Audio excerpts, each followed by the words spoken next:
everyone, today I'm back with another video and today we will talk about the 5 areas for listening heart sound. So the first area is the Ortix area and this will be on the right hand side and it will be heard over the second intercostal space. The second point is the pulmonic area, and for this we will be keeping our stethoscope over the left hand side parallel to the aortic area, that is on the second intercostal space, and always we will be listening for the normal sound, that is the S1 and S2, whereas S3 is the abnormal sound which will be seeing in the cases of other point. And the third point is Erb's point, that will be over the third intercostal space in between the third and fourth. Okay, and this is the area where the high impulse will be seen.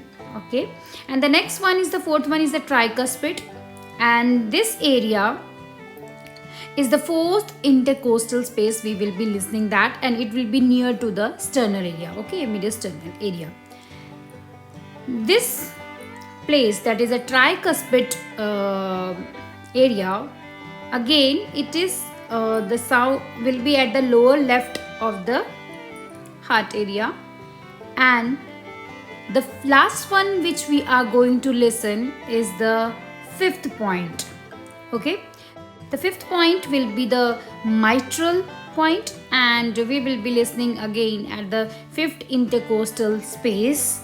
Okay, and this will be again in the left hand side. So only one point, that is the aortic point, we will be listening in the right hand side, otherwise all will be in the left hand side. So these were the 5 things: aortic, pulmonic, Erb's point and tricuspid, as well as the mitral valve.